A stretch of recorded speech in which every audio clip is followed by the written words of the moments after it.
নমস্কার, আমি Sutapa. Welcome to my channel Sutapa studio. আজ আমি বানাবো বেবি চিলি কর্ন। তার জন্য আমি কর্নগুলো খুব ভালোভাবে কেটে নিয়েছি আর ওয়াশ করে ফুটন্ত জলে লবণ দিয়ে আমি 5 থেকে 6 মিনিট পর্যন্ত বয়েল করে নিয়েছি। বয়েল করে তুলে রেখেছি। এরপর একটি পাত্রে দিয়েছি আদা, রসুন, জিরে বাটা, কাঁচা লঙ্কা বাটা, হলুদ গুঁড়ো, লবণ, গোলমরিচ গুঁড়ো আর কর্নফ্লাওয়ার। এটা খুব ভালোভাবে মেখে ম্যারিনেট করে রেখেছি 5 মিনিট।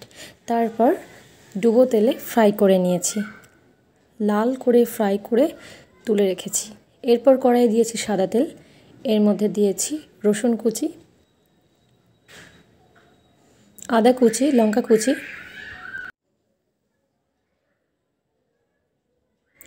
হালকা ফ্রাই করে নিয়েছি।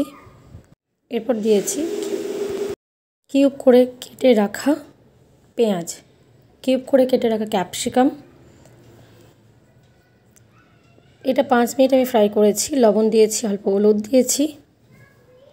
এরপর দিয়েছি কিউব করে কেটে রাখা টমেটো। এরপর দিয়েছি আদা রসুন বাটা। একটু ফ্রাই করে দিয়েছি টমেটো কেচাপ। আর আমি কর্নফ্লাওয়ার গুলে সাইডে রেখে দিয়েছি। আর একটা কথা বলি, আমার কাছে চিলি সস ছিল না।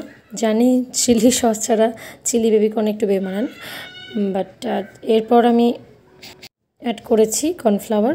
পরিমাণ মতো জল দিয়ে খুব ভালোভাবে মিশিয়ে নিয়েছি। দিয়েছি স্বাদ মতো লবণ, দিয়েছি অল্প চিনি। আমি একটু মিষ্টি মিষ্টি এটা পছন্দ করি। এরপর বেবিকর্নগুলো এর মধ্যে দিয়ে দিয়েছি। মিশিয়ে নিয়েছি খুব ভালো মতো। এরপর 3 থেকে 4 মিনিট ফুটিয়ে নিয়ে একদম রেডি হয়ে গেছে চিলি বেবিকর্ন। এটা ফ্রাইড রাইসের সাথে সার্ভ করতে পারেন বা পরোটার সাথেও সার্ভ করতে পারেন। এরপর দিয়েছি উপর থেকে ডেকোরেশনের জন্য সিসমি সিডস। এটা সত্যিই অসাধারণ ছিল। একবার বানিয়ে দেখুন। আজকের মতো এখানে, ধন্যবাদ।